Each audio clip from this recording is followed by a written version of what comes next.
Next, we have Reverend Patrick Riecke with a presentation for us. Patrick is an author, a speaker.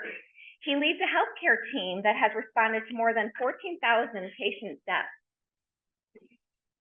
He has written books about how to talk with dying and grieving people and find meaning at the end of life. As ethics committee chairperson for Parkview Health, which happens to also be a magnet health system, he has provided direction and support to healthcare professionals for a decade. He is also a professor of medical ethics at Indiana University. And Patrick has spoken professionally for over 20 years, and he will help us gain confidence as we face moral distress and burnout questions. Welcome, Patrick.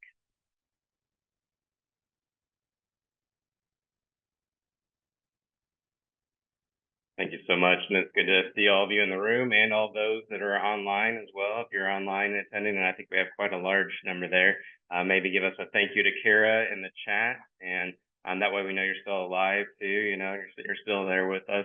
For those in the room, let's say thank you one more time to Kara for what she had to.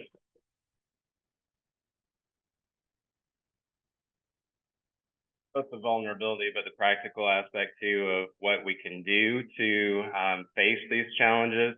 I see the chat starting to grow. Yep, they're still there. They're popping right up. So they're saying thank you to Kara. Maybe even in the chat, maybe just say something about one of those. And then for you in the room, think about what is it that she shared today that I'm going to kind of carry with me through the day. It's so easy to come to events like this, of course, and then sort of forget about things as soon as we walk out the door. So to hang on to those, to think about those things as we move through the day. So as I shared, I'm from Fort Wayne, Indiana. So I apologize for being from Indiana, I guess. This is our third time in the state of Illinois in the last 3 weeks. Once was passing through to go to Memphis for a speaking engagement. We came across in that trip, we came across Casey, Illinois. Does anybody know about Casey, Illinois? Okay, all right. Might actually know what Casey is. In Memphis, they had no idea about Casey, Illinois, but we saw the signs. We try to make these trips a little bit of an adventure when we do things, and take trips for speaking engagements. And so we saw the signs for the world's largest wind chime. And we saw a sign for the world's largest mailbox. And we saw a sign for the world's largest rocking chair. And I think teeter-totter was another one. And so then we realized all these world's largest things were all in the same location in Casey, Illinois. They were all off of one exit. And we said, we can't miss this opportunity. We pulled off. We took pictures. Honestly, we sent a video. Our kids were at home. There must be some people that know Casey online too, because they're laughing about it. It is honestly. It was not. We're going to talk about bucket lists in a little bit. It was not on my bucket list. But had I known about Casey before he arrived, maybe, who knows? Maybe the world's largest mailbox would have been on the bucket list. Just an amazing opportunity. So, and then 2 weeks ago we were in Chicago. Our oldest plays college rugby, Division I college rugby. He is much better built than I am, and as you might imagine, he's built for rugby. And his teammates. So we went to Chicago. Not the nice part of Chicago that you might be picturing. It was the other part of Chicago that we went to watch rugby. Rugby and not great parts of town seem to kind of go hand in hand, as we've learned through the years. So it was a great avenue, or a great venue where we were as well. So this is our third time coming through. I have to admit, I don't know where Urbana ends and Champaign begins. You guys, you all know, you know. Some of you are saying yes, some of you are saying no. Okay. I didn't realize we were so. I also have to admit that I was ignorant that I didn't realize we were going to be in the same town as the University of Illinois. I started to see the signs and I was like, oh yeah, that's right, Champaign. Yeah, that's where. So we drove back past the second best assembly hall in the Big Ten. Surprisingly nice. We trespassed at Memorial Stadium. We went inside. All the lights were on. Nobody was home. So we went in. And Kristen, my wife, was scared to death we were going to get caught and ushered out. I said, I'm more concerned that after we go in, the gate closes. Back out because there's nobody else around. And then at 45 are going to be trying to climb fences, which will not be a pretty sight. But we were able to make it in and make it back out. Such an important topic today, though. Nurses, teachers, even physicians, pastors, people that are in the helping professions. We need seminars on how to take care of ourselves, don't we? We need to talk about how do we process things that we've experienced, things we've done, things we've watched, and we're going to continue that conversation. I just, Kira's talk dovetails perfectly with what we're going to talk about next. I'm going the wrong way. There we go. That looks like my slides. So just a little bit about where we're going to head today. Some definitions. We're going to talk about some stats. A couple examples of what moral distress is. We're going to kind of dive deep into moral distress and burnout. You're going to hear a little bit about my story. We're going to talk about what's at stake. What if we don't figure this out? Kara kind of alluded to that. What if we don't figure this out? Of how to deal with the distress that nurses particularly are under, the rate at which nurses are burned out right now. What if we don't figure that out? Then we're going to talk about two different pathways. So I know we have some leaders in the room, or those of you who are future leaders in the room. So we're going to talk a little bit about organizationally, how do we try to avoid burnout and moral distress with the people around us? And then second of all, we're going to talk about for ourselves, that self-care piece and how do we navigate that? We'll do a review at the end and then some encouragement for the road. I do want to warn you that this is a personal thing for me too. So like Kara, there's a personal element to this story, and so we'll get to that part. That is my ugly self laying in the bed at our hospital not too long ago. So a little bit about what moral distress, how moral distress, moral injury, and burnout connect with one another. Because undoubtedly you've heard these phrases used. We've used the phrase burnout as sort of a throwaway phrase a lot of times, right? Oh, I'm so burned out. We use it like I've had a long day, or I'm busy, or I'm stressed, or something bad happened at work today. But burnout does have some technical characteristics, and we want to look at those and consider those. So the only way we get to burnout, and this is a graphic from Amanda Rose and her team put this together, the only way we usually get to burnout, especially through the path of moral distress, is we have to begin with moral awareness. What moral awareness is that you have a sense that you believe this is how things should go. You have a sense of this is how nursing should be practiced. This is how conversations should go with families. You came into your practice, into your profession with these sense of this is how things should go. So you might know, and I'm not asking you to think of who they are right now, but you might know someone who doesn't have much of a moral awareness at all. My guess is those people probably didn't show up online or in person for a self-care session, but you've met some of those people before that don't really care how things go one way or the other. Actually, those people don't burn out because they're not really thinking about this is the way things should be going. And things aren't going that way, and so I feel distressed. So we actually have to start by caring. Very few people have burned out who didn't care deeply. I had one colleague say to me, to burn out, you first have to be on fire. So very few, and you can see, this is a simple graphic and maybe an oversimplification, but you can see that this is kind of showing you start by caring. And then things happen, and we're going to talk about those things. Sometimes they're deep and profound, and then occasionally can lead to burnout as well. So let's talk about definitions. And there's a couple of things I really hope you take away. And definitions of these two phrases, moral distress and burnout, is one of the things I hope you carry with you forward, so that it puts some language around what you're experiencing and what your coworkers are experiencing. Moral distress occurs when you take or witness an action. So when you do something or you have to watch it happen that violates your inner values. So you're telling yourself this is how things should go, either in this specific situation or universally this is how things should go. And then you're watching things go the exact opposite direction. We're going to give some examples here in a minute. Sometimes, because of a system that we're in, we have to actually do the thing that we don't think should be done. Or on the other hand, we're restricted from being able to do the thing we think should be done for this family, for this patient in this scenario. Traits of burnout. We're going to circle back to these a couple of times just as reminders. Traits of burnout: emotional exhaustion. Now, you all were here at 8 a.m. this morning, so maybe you're not as emotionally exhausted as I would have thought you are, because you were here early. It was 9 a.m. our time, so, it was no big deal to be here at that point for us. The 9 a.m. is not so bad. Of course, some of you are thinking, buddy, my shift starts at 3 a.m. sometimes, so 8 a.m. is no big deal. But emotional exhaustion is the sort of exhaustion that doesn't stop when you have a good night's sleep. Emotional exhaustion is a sort of tiredness, fatigue, that when you take a week and you go away on vacation, even if it's a restful vacation, which not all vacations are restful, right? Either you're running and gunning or you're with people that keep you busy the whole time. But if you have some real rest, if you're truly emotionally exhausted and burned out, even after that restful time, you still feel the same level of exhaustion. Depersonalization and cynicism. This is the next trait of burnout. And I know sometimes when you see cynicism, you think sarcasm. And sarcasm is a dark gift of many nurses, right? Sometimes without sarcasm, you might not make it through that shift. You've got to have a little bit of sarcasm. So I want to draw a really clear line of distinction between sarcasm and its sort of its dark twin of cynicism. So sarcasm actually illuminates truth, right?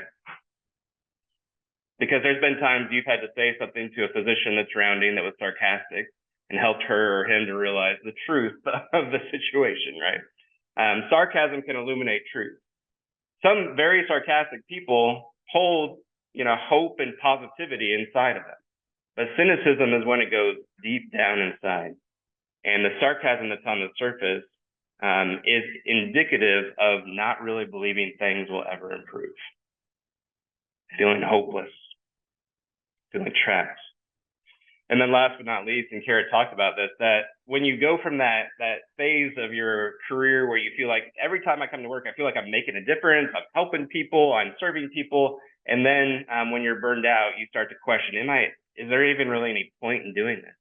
Am I making the difference? Maybe I feel like I'm making 10% of the difference I want to make, but I used to feel like I was making 70% of that difference. And it's a big change from that point. So when we start to feel that exhaustion on that deep level, that cynicism that's down beneath the surface of the sarcasm, or that low sense of really being able to do what we feel like is important to do when we go to work, we may be burned out. You might feel these things, trapped. It's sort of heartbreaking to hear Kara's description, and I think a feeling that a lot of nurses have had. And I think teachers, I always kind of lump nurses and teachers together in this because there's a sense of duty, of calling, of service, of this is who I sort of am in my identity, is to help and to serve in this way. And then when all of a sudden that's not working for you anymore, or it's actually tearing you apart, what do you do? I went to school for this, I've experienced doing this, and now I feel trapped or hopeless, overly sarcastic, like you're just going through the motions, like you're robotic. So some studies.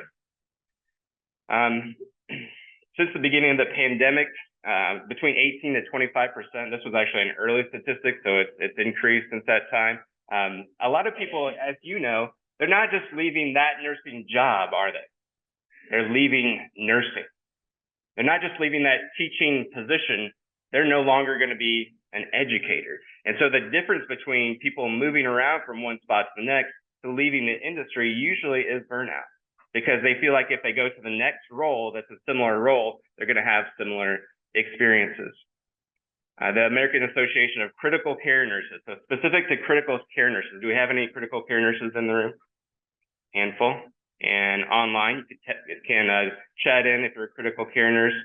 This was sort of in the middle of the pandemic. They took the survey and asked critical care nurses, do you think the pandemic stresses will shorten your career? Can you imagine getting 92% of nurses to agree on anything? They agreed, unfortunately in this case, that the pandemic stresses would shorten their careers. Internationally, 44% of Australian nurses are experiencing high emotional exhaustion, 63% of Canadian nurses, high emotional exhaustion, 66% of US nurses are experiencing high levels of burnout. If I came in today and told you 2/3 of nurses are left-handed, you just said there's no way that's true. Or if I said 2/3 of nurses have contracted influenza A in the last 30 days, you said that seems really high, really unrealistic. But when I said 2/3 of US nurses are burnt out, you kind of moaned with recognition, like, oh yeah. And it actually doesn't seem surprising. Now, this is actually the main part of the problem, right? It's a problem that nurses are burned out. It's a bigger problem that by and large, we've accepted that this is the way things are going to be. That we've accepted this as the status quo, that forever now, we're just gonna have nurses who are burned out because of the systems and the pressures and the way that they're treated and all the different things that happen. And so events like today, so events like what Diane and the foundation are underwriting, are trying to push back against that normal, right? To say it's not okay to say this is just the way things are for nurses. It's just hard. They're just mistreated. They just go home and are frustrated, or they have to tap out emotionally and not really care about what's going on. It's not okay for that to be the normal thing going forward indefinitely. So just a little bit of a story at the beginning of the pandemic. This is not my burnout story. This is a story of moral distress. So I was chairperson of the ethics committee for Magnet Health System as well. And so when you're the chairperson for the ethics committee, you get lots of interesting questions that come across your desk. They're never simple. One of the questions, of course, at the beginning of the pandemic, in addition to, will you please write policies about what we will do if we have scarce healthcare resources and we have to ration our events and that sort of thing. In addition to that, the question came, should we join with other health systems on to a zero visitor policy? So when Kara talked about what's the story that you feel ashamed of, and this is a story I feel like I did what I should do at the time, and yet I'm still ashamed of the recommendation that we made.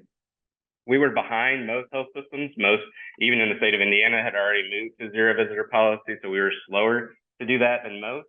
But a part of what I did at the hospital was lead the chaplaincy department. You know what chaplains do? They call families, say, can you please come to the hospital to be with your loved one? And all of a sudden, as the leader of the chaplaincy department, I was saying, let's do the exact opposite thing for the foreseeable future in the worst hospital time that we could possibly remember. And so the senior executives came to me and said, what do you think? I said, I think it's time. I think we need to move to the zero visitor policy. They said, well, that's nice that you think that, but we'd really like to know what the whole ethics committee thinks. And so I said, okay. And I pulled the whole ethics committee, and we had 100% agreement that it was time for us to follow suit with other health systems and to go to a zero visitor policy. However, our senior executives still weren't ready to do that. They delayed for just a little while longer. Do you remember the beginning of the pandemic? An hour felt like about 6 months. It might have only been a couple hours or an afternoon, but I experienced that delay as they weren't taking the ethics committee recommendation seriously.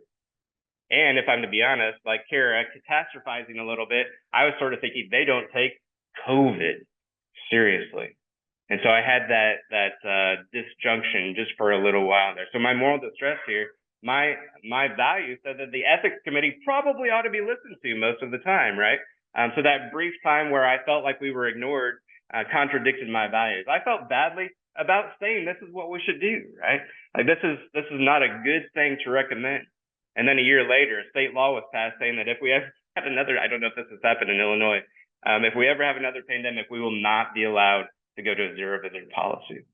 So now realizing that the recommendation that we made at the beginning of the pandemic was not only counter the relationship of letting people into the hospital, not only the delay between and the disconnect between, a brief disconnect between me and the senior leadership, but also now would be illegal if I tried to do it. There are some laws I'm kind of okay with breaking. We might have broken a few traffic laws on the way over here, but I don't want to break these laws, that have to do with what the hospital can or cannot do. So this caused a little bit of moral distress for me where my values were compromised. So let's talk about a clinical care example of moral distress. Imagine, and some of you won't have to work too hard to imagine this scenario. You have an elderly patient who's frail, who has dying tissue inside of her brain. She's not brain dead, but she's in a really difficult state. Metastasized cancer throughout her body, including recently discovered spots that are new.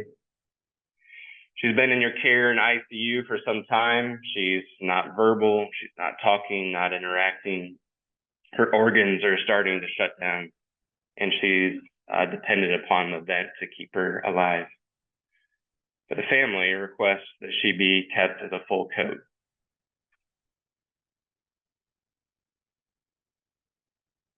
And they want you to do absolutely everything to save her. And so as the nurse, you're the one that's in between, right? You're the one that sees what's going on, medically, clinically. It's not just one of these things. It's when you put all these things together for this patient that continuing to provide aggressive treatment and a high level of medical interventions probably is not warranted. And if I were to put my ethics hat on for just a moment, I would also say it's unethical to continue to provide this level of care. But telling a family who's demonstrative and demanding and vocal and yelling, you better do everything to save our grandmother, and then you look at him and say, well, it's not really ethical, doesn't exactly tamp out the fire when you tell them that. In fact, I experienced that in a very similar situation where I said, let's talk about the miracle you're hoping for. I tried to step into my chaplain hat and say, let's talk about, and they said, well, unless you're talking about grandma walking out of this hospital, we're done. We're not having a conversation. So if you're the nurse caring for this patient, how do you feel? Well, let's make that a real question. So you can add in the chat, how do you feel if you're a nurse in this situation? And we'll make it a real question in the room too. Any thoughts about your feeling about this situation?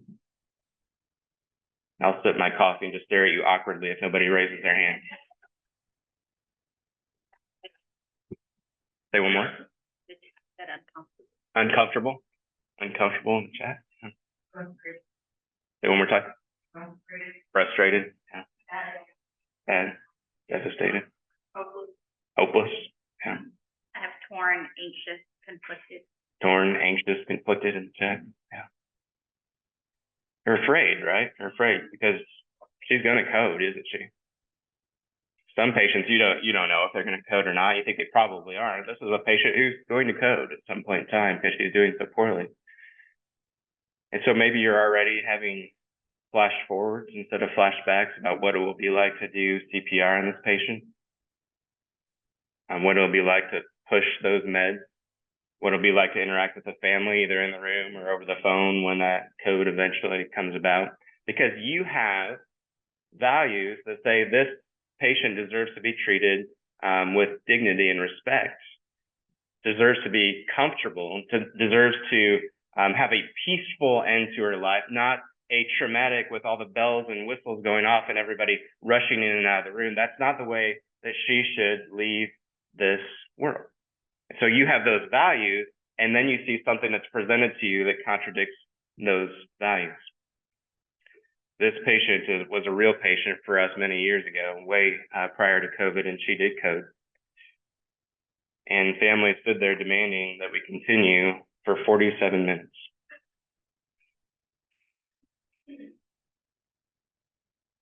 The tears for the nurses in and out of the room.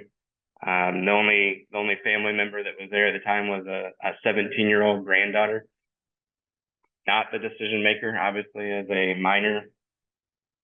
So she's in agony. She's feeling torn, between the family and what she's watching going on in the room. And I know some of you have the practice of when CPR is happening, as hard as it is to try to get family in there to see what's really going on, but the only person to see it was someone who wasn't a decision maker. I think that there was some moral distress for these nurses. And then probably trauma when it happened, where this sudden and profound experience of moral distress occurred for them. So let's revisit. We're going to revisit 2 more times these definitions just to get these cemented into our thinking. Moral distress occurs when you take or witness this action. So when these nurses had to lay hands on this patient and do CPR, something they thought should not be done for this patient, Now, incidentally, we have taken some steps since then to put some policies into place where this sort of unethical CPR won't happen in the future. But we were Midwest nice. I don't know. Are you Midwest nice in Illinois? Nice. As long as you're not in Chicago, you're Midwest nice. Is that okay? Kind of what that was my guess. Maybe not Midwest nice in Chicago, but the rest of the state is Midwest nice. We were Midwest nice for so long that I ended up honestly doing some things that were unethical because we were just trying to acquiesce to what the family wanted. So moral distress happens when you take those actions. This was a sudden, actually it wasn't sudden because it went over a long period of time, but certainly when she coded was sudden and then was a profound experience of moral distress for these nurses. And then those traits, that emotional exhaustion, do you think that they became more emotionally exhausted over time when they kept coming in and caring for this patient over the course of weeks? Absolutely. Cynical, like there's nothing we can do. I feel trapped. I feel like I don't really have a good way forward. Feeling like I'm not able to make the difference that they want to make. I want to make a positive difference in this patient's life and the lives of this family, and I feel like I'm not able to do this. If there's one statement that I want you to remember beyond the definitions, maybe even more so than the definitions, it's this: moral distress and burnout are unfair and unjust. These experiences happen to good people who want to do good work, who are put into impossible scenarios again and again and again. Let me say that again, because I want this to stick with you, and then we're going to draw a conclusion from this as well. Again, you don't get to a place of burnout unless you care, unless you're on fire, unless you care about your patients and your work. So these things are unfair, they are unjust, and they happen to good people like yourself who want to do good work, like the work you're trying to do every day when you go to work, but you're forced into difficult or even impossible situations again and again and again. It bears the question, who is forcing you into those impossible situations? And usually the answer is there's not a person that's doing that. It's the way the system goes. And this isn't a statement of this system is broken and needs to be fixed. That's probably true as well. But it's just the nature of the work. You're working with life, you're working with death, you're working with stress, you're working with disease. And so the way that system is set up is always and has always put moral distress on the shoulders of nurses. So it happens over and over. Before we talk about the stakes, let me tell you something that maybe you need to hear. And for those of you listening online, maybe this is important for you too. If you have felt burned out, if you have felt moral distress that we've talked about, it's not your fault.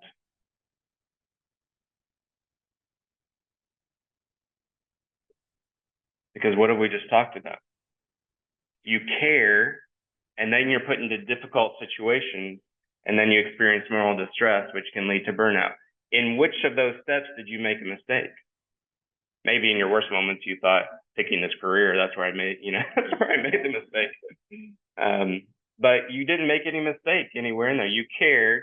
You were put into difficult situations. It happened repeatedly. You became distressed. And did Kara make a mistake when she shared her story?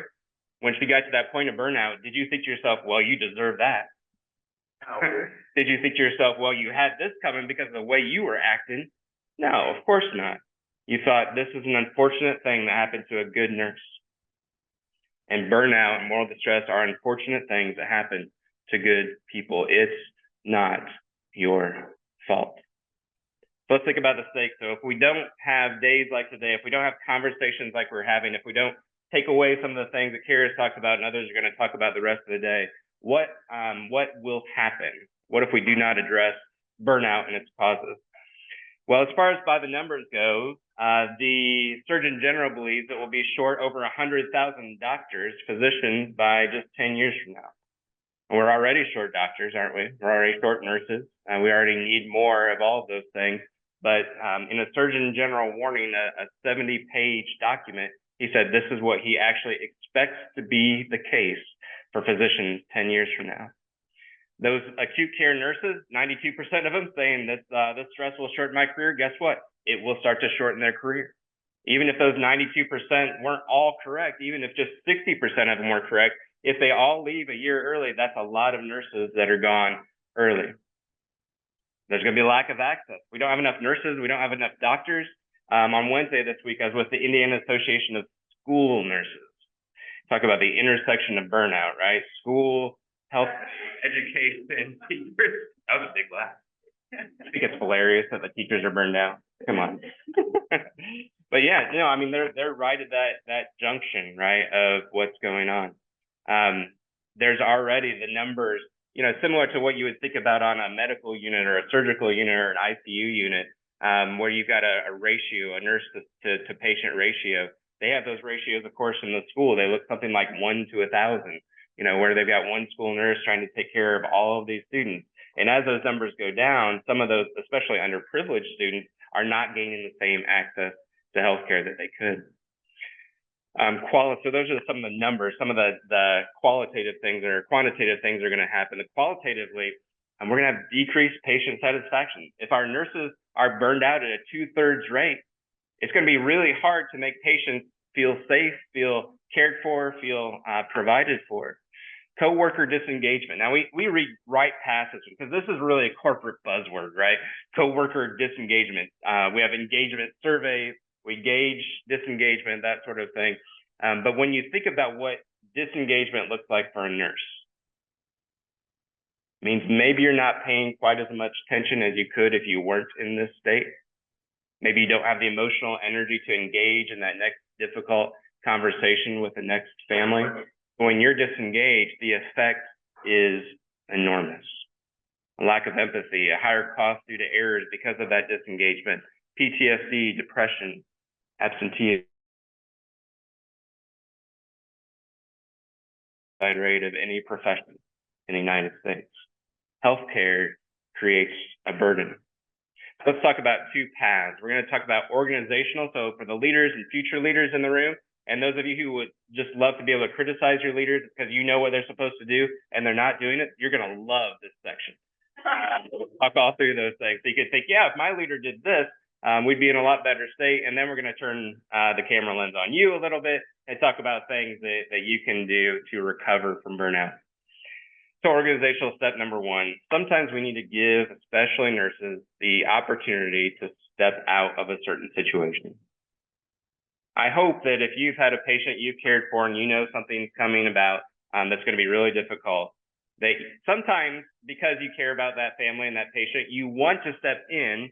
Other times it's so hard you say, I really don't feel good about being a part of that.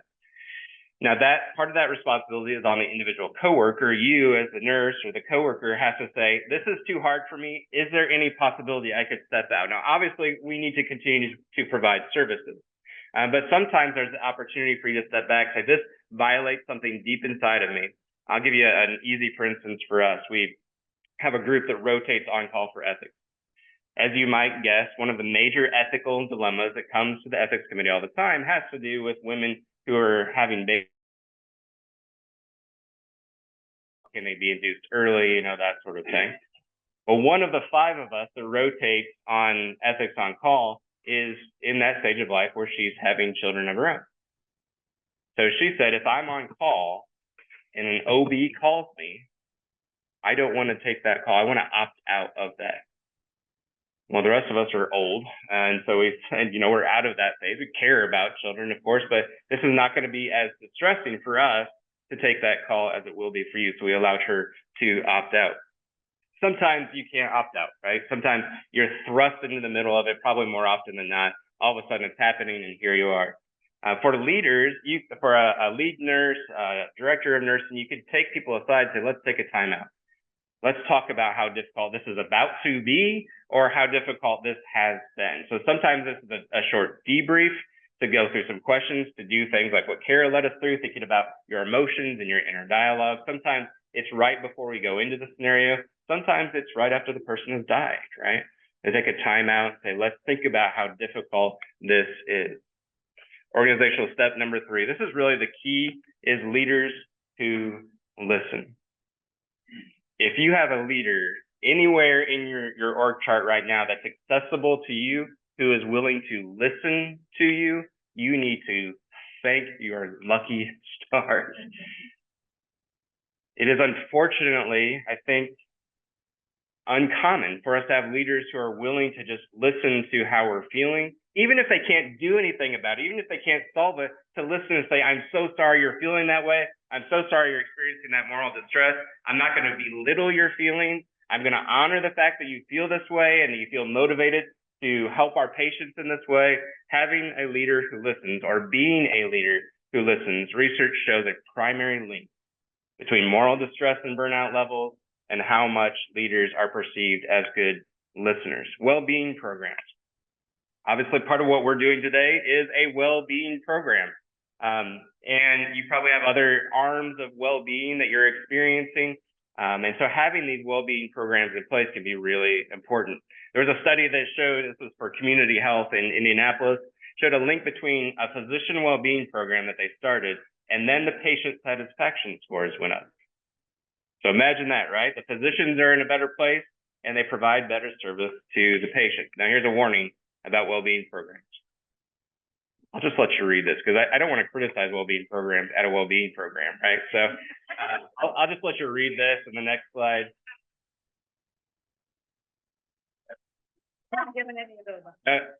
So at lunch today, Daniel's going to have gratitude journals available for everyone who came.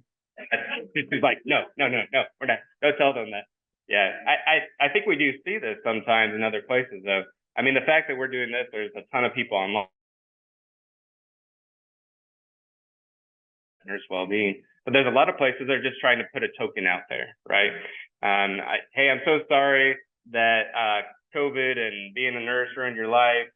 Here's a $25 off gift card for our gift shop.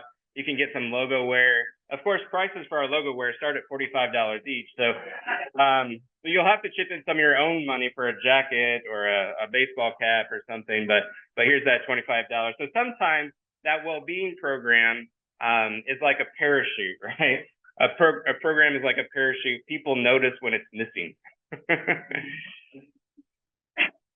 So if you're struggling, and then you hear somebody from another health system talk about their, somebody hears from a Carle coworker about this well-being program they went to and how the health system seems to care about how they're doing, and they're over there sort of struggling with all these things, and someone throws a gratitude journal towards them, they might throw that gratitude journal back.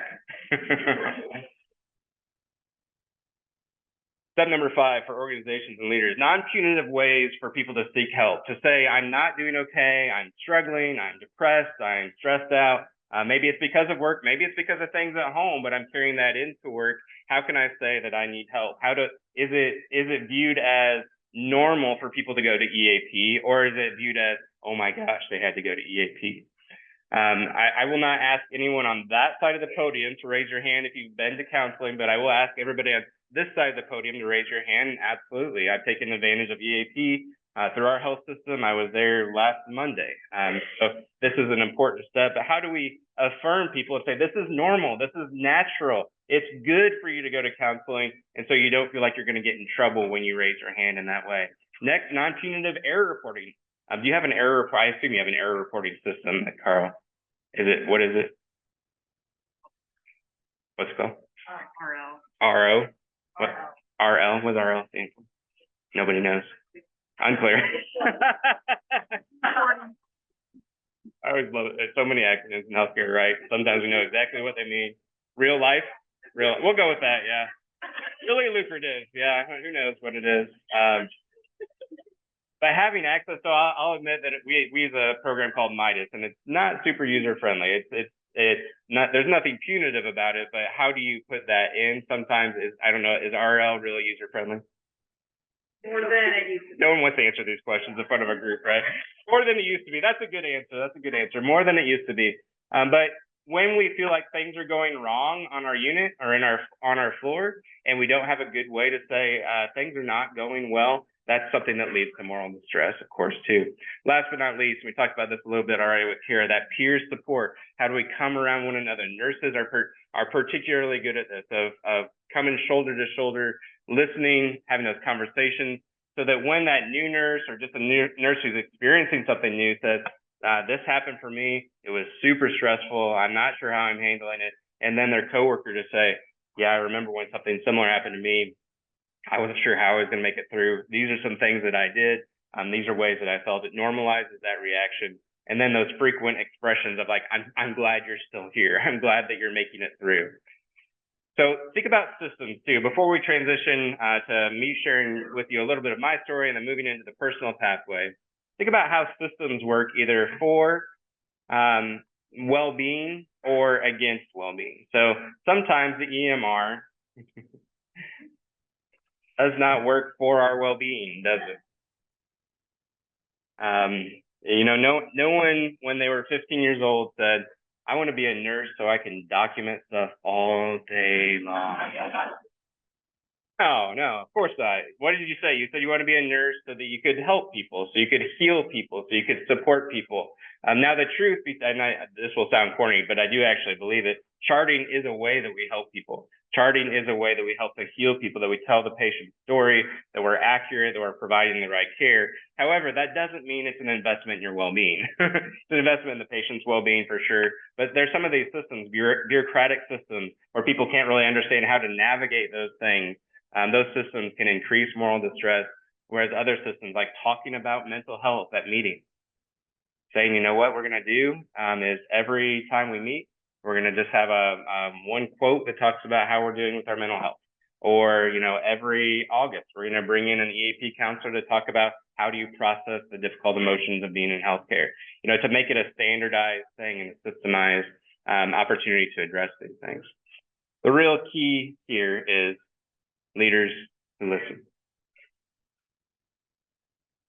There was a emergency room doctor in the pandemic who quit her job. She couldn't take the stress anymore, and that's a really poor way to say it. Let me rephrase that.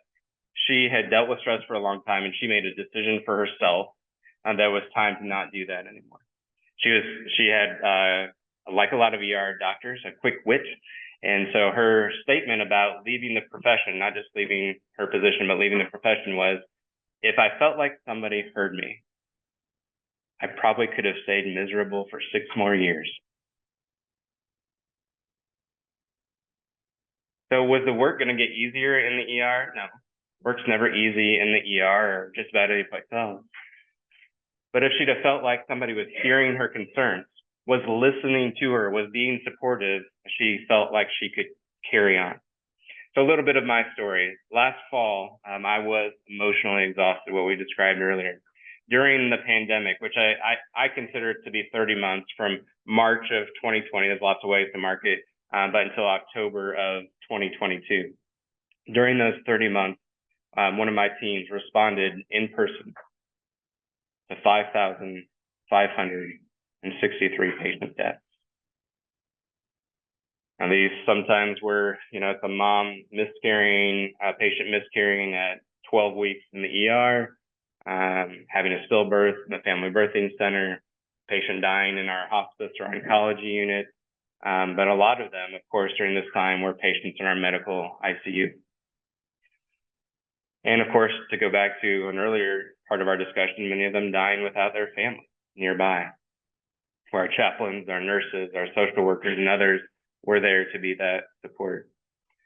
Trying to navigate ethics during a pandemic was something that, while I would say we were actually prepared for, logistically, we weren't necessarily prepared for emotionally.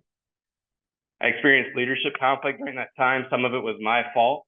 I'll be honest, of ways I thought things should go, and I insisted on those things, and sometimes that bothers people when you insist that things go the way you think things should go. And so there was some conflict that entered in during that time. Like a lot of leaders, I'd taken meetings on weekends for years outside of normal business hours. I answered phone calls, and my wife is not quite forgiving me. Kristen did travel with me, so she doesn't love this part. I took phone calls at Disney World. Now I feel ashamed for that big dash.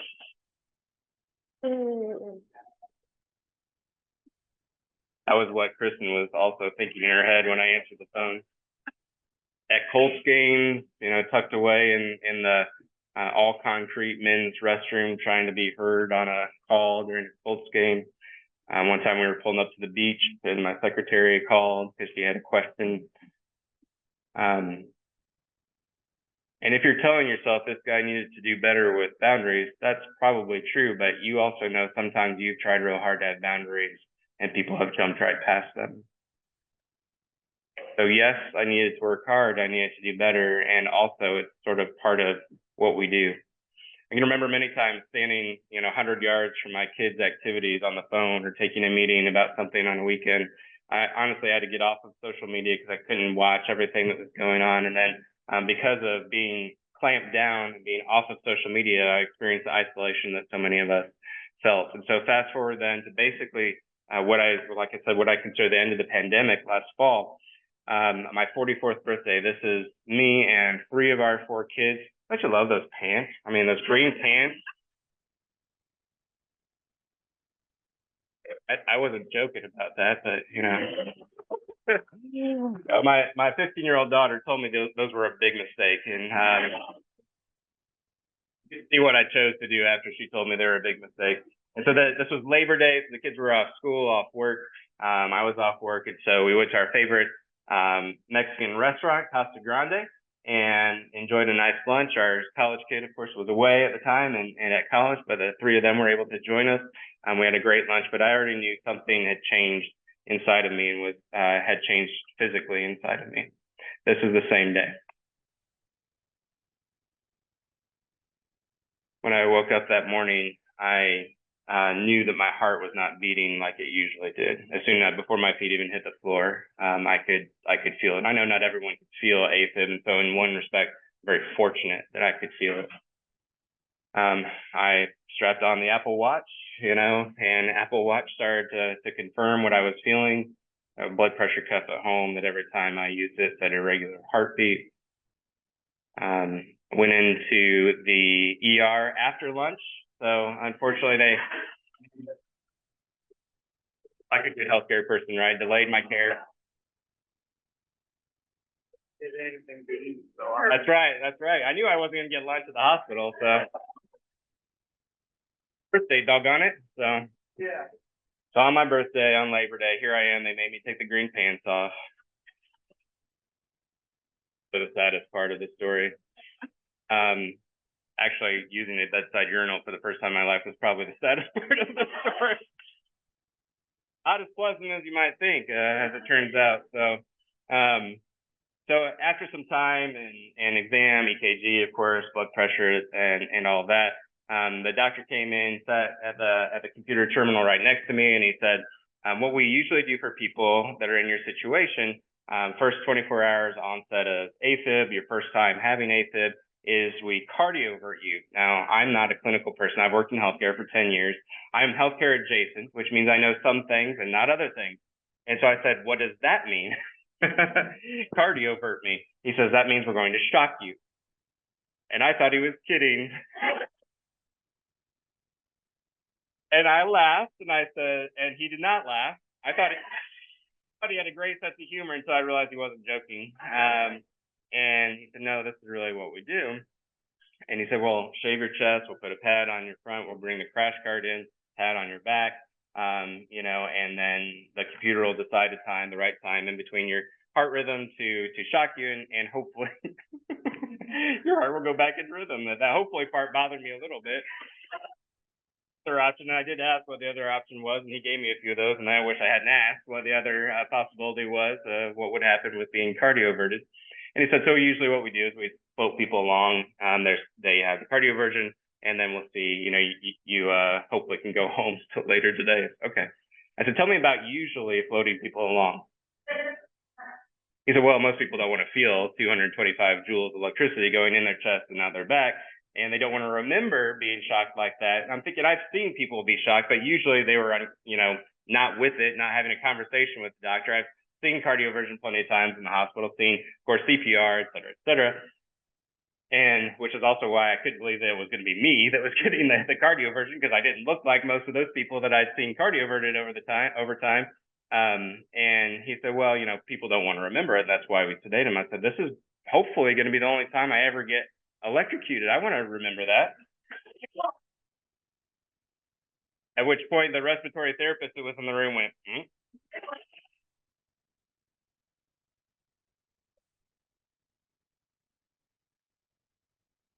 Wasn't concerned with violating the doctor's thoughts, but when the respiratory therapist was concerned, that got me a little bit more, because I know she's the one that's got to put a tube down my throat if something goes sideways.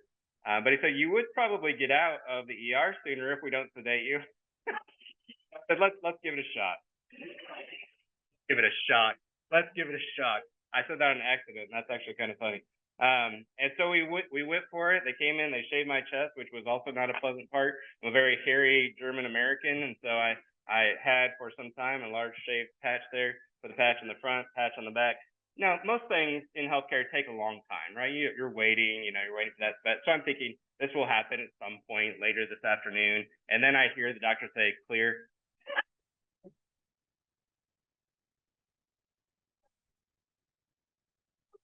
And I'm thinking, well, it'll probably take a little while for the computer to figure out, exactly when this is gonna happen. Then I hear him say a second time, clear. And I realize everyone has cleared. I'm the only one in the vicinity anymore, and kaboom. My wife, Kristen, described all of my appendages as coming straight up off of the bed like this. And somehow also the middle of my torso simultaneously coming up off of the bed, and then boom, back down onto the bed. I will say the one regret I have is I should have had a mouth guard in. Otherwise, I might not be speaking quite so well to you today because my teeth slammed together so significantly that was probably my most profound experience from it. I did discover, though, when I saw the tape later, that he put me up to 255 joules instead of 220 like you said he was going to do.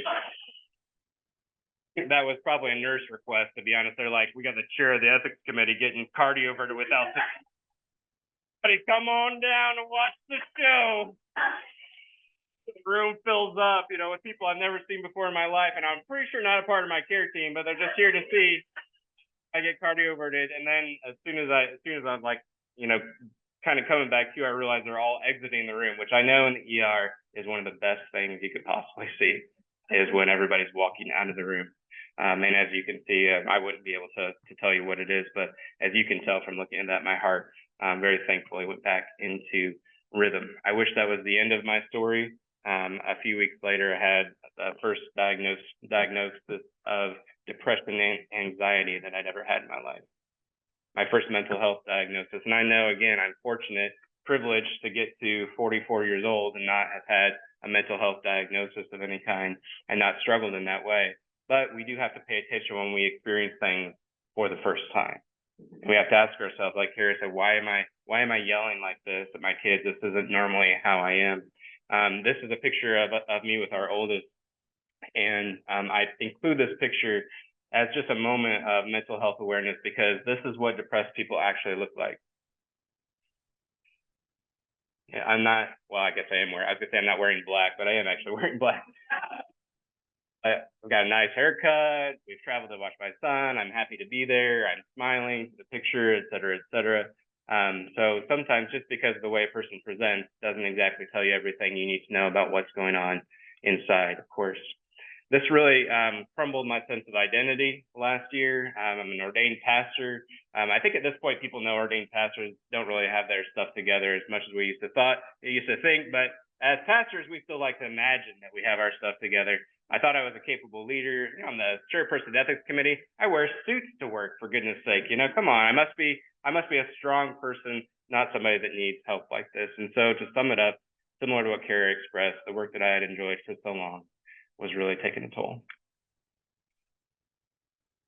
So the missing piece is this personal pathway. And Kira, I would just echo what she had to share. I'm going to share some different things about how to personally recover. So if you find yourself in this place, or even if you find yourself bordering on the space of moral distress and burnout, here are some recovery thoughts for you.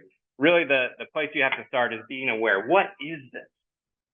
What is moral distress? And why is it something I need to pay attention to? What is burnout and what could the possible toll be for me? So identifying that, it is amazing to me how incapable I was to be able to identify this when I was experiencing it. And as I've talked to more people since then, I think this is actually the common experience. of not being able to say, I recognize that I'm experiencing moral distress and I'm truly burned out, not just stressed out, not just tired out, but I'm truly burned out. So identifying it in yourself is the right place to start. Personal path, option 1, examine your expectations of yourself.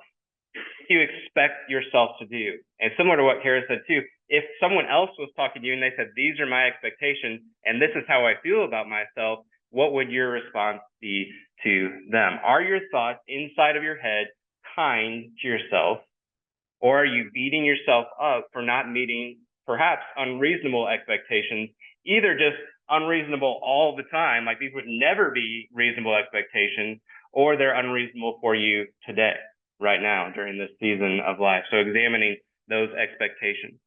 Decreasing your focus and intensity. Nurses occasionally can be intense. I don't know if you have noticed that.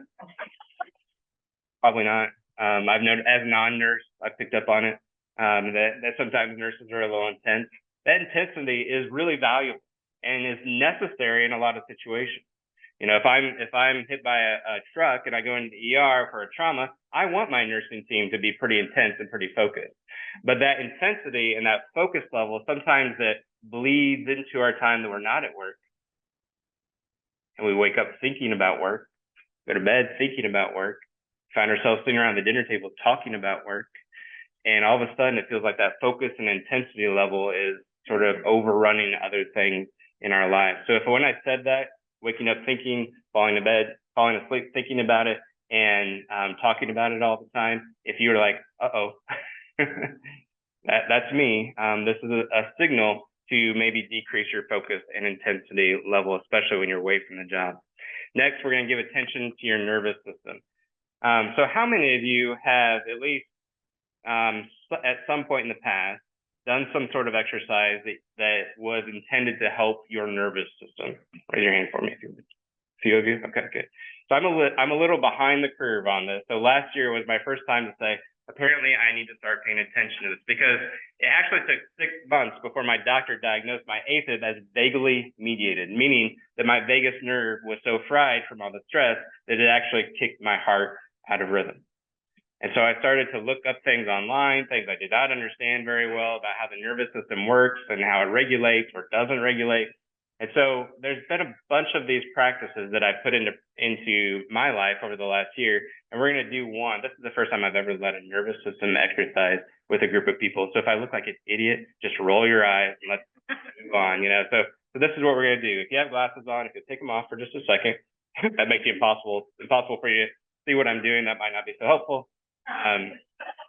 Take your middle finger on each hand, place it right below your eye, right in that thin place of your eye socket where there's not much tissue above it, and do 8 little circles right there, gently, but don't need a lot of pressure.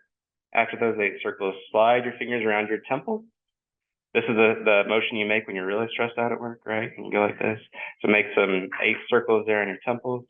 Next, you're going to slide your fingers around just below where your eyebrows come together, that thin place where you can feel the bone of your skull there.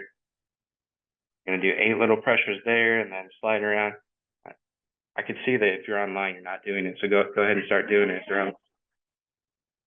Don't know if we have cameras in all your places of work and home. And then slide your fingers back to below your eyes, your eye socket. 8 little circles there. And then keep going around, keep doing that. And as you continue doing that process, now bring your attention to, I have a nervous system. I have a vagus nerve that is accessible when I do this. I'm giving it nurturing attention right now by doing these little circles gently. Doesn't need to be hard pressure. I may have felt stressed out. I may be carrying a lot of things with me in my physical body that are emotional or relational in nature. And as I do this, it is drawing those things to the surface and allowing my nervous system to regulate despite the fact of having a lot of input and stresses. One more time down below your eye. On your eye socket there, you feel that thin area there. Strands of your vagus nerve go through that area. And go ahead and drop your hands. Anybody have any experienced through that other than feeling weird and like I've got to do this because this guy with a blue jacket is making me. Right. Any reflections on how that felt, either online, you can throw it in the chat or in the room. Relaxed. Lighter. Kind of grounded. Feel like more in your body a little bit. Yeah. So I've made this a practice at night. This is one of the things I do before I go to bed. It's very much like de-escalating over a long period of time. I realized this was a mistake because you all look sleepy now. Funny, yawning right in the middle of everything there. So no, but that's actually a good sign. It's a good sign if after you do these nervous system practices that you feel tired, because it's your body allowing itself to come into that rest state. And so giving attention to your nervous system can be really powerful. This is a creator I found online. There's 100 of them. But she's the one we found when we started to look into the nervous system. Suki Baxter, Whole Body Revolution. She's got some great techniques. One of the things I love about her, the way that she talks about it, is it's not just exercise, it's also the mindset as you're doing it. So the personal path, option number 4, we're going to switch gears a little bit here and talk about a bucket list and pursuing your own desires. So a way to overcome burnout is to affirm your own desires. So there's things I want to do, and it's okay that I want to do them. And I'm actually going to pursue those things and not feel guilty, even though I'm in the helping profession and I'm there for other people all the time. It's okay that I want to do some things. So I'm curious, how many of you, and if you're online, just say me or yes, how many of you have a bucket list that's actually cataloged either on your phone or on paper or something like that? Raise your hand. Okay. I know definitely less than half of the room. So a lot of you have an assignment, to think about and to do. Let me ask, whether you do or you don't, tell me something huge that is or would be on your bucket list. Anything at all? Yellowstone. Europe. Say again? Hot air balloon ride. Nice. Could take a hot air balloon to Europe, I don't think you actually can take a hot air balloon to Europe. What else? Anything in Casey, Illinois?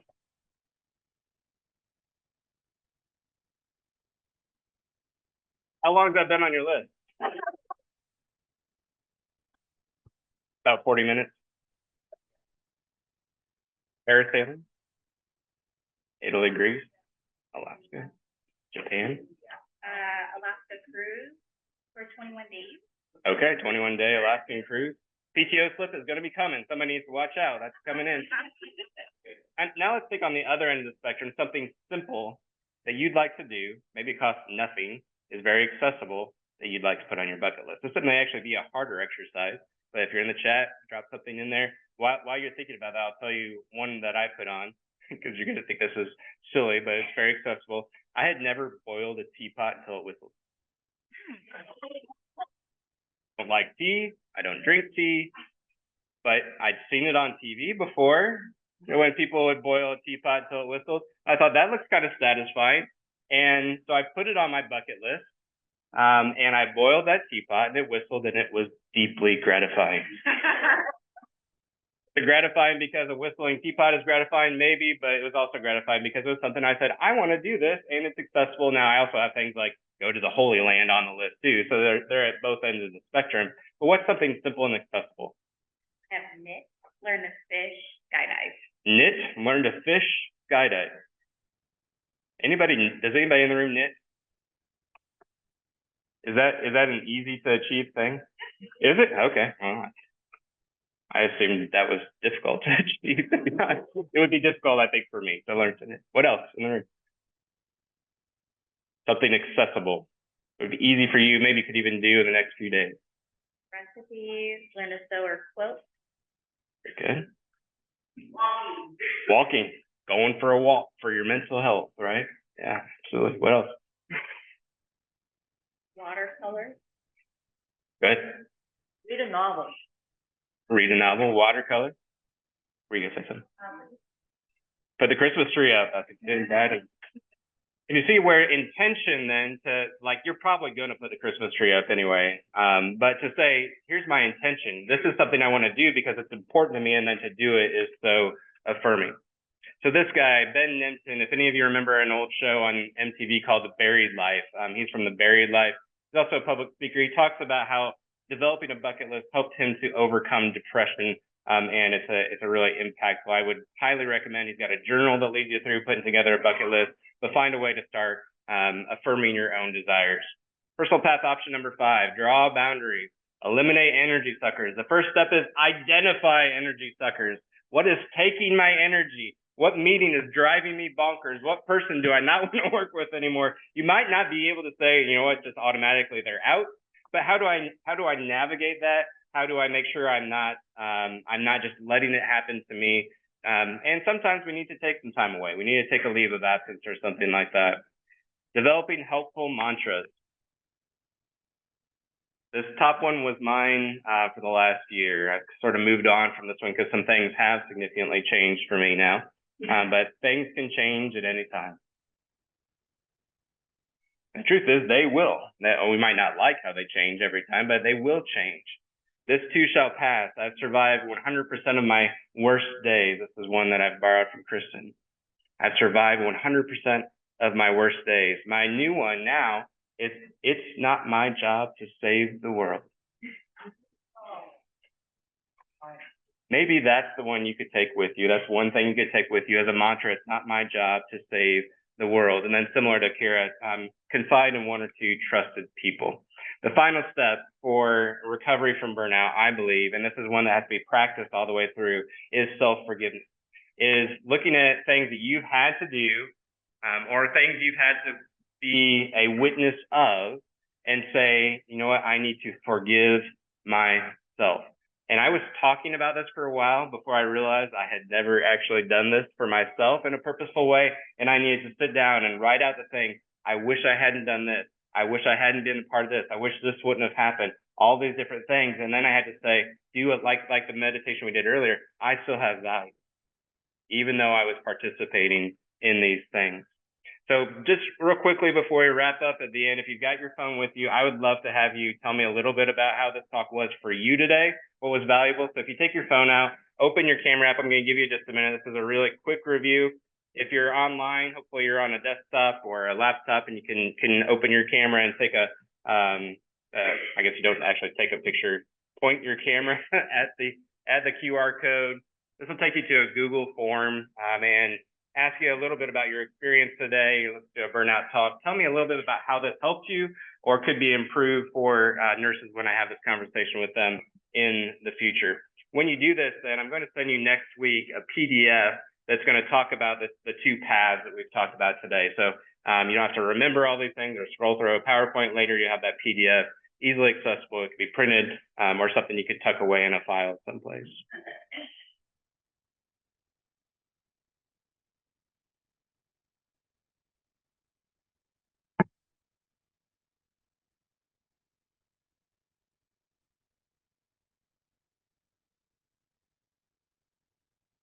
While you're doing that, I'll tell you a story that doesn't mean anything before we conclude. So last night we went to Black Dog Barbecue. Gosh, amazing. The cornbread has brisket inside of the cornbread, jalapenos, and some other stuff. There was a lot of stuff inside of this cornbread that I've never seen inside cornbread before, and I almost died when I ate it because I was so happy. It was good. And then we took a little drive and we came across Joseph Kuhn, a men's apparel shop that has been there for a little while, looks like. And so we got to talk with the gentleman in there, and I'm proud to say I'm wearing a white shirt from Joseph Kuhn that I'll carry with me to other opportunities and remember Urbana. I guess maybe he's in Champaign. See, there you go. I don't know how to tell the difference between the 2 of them.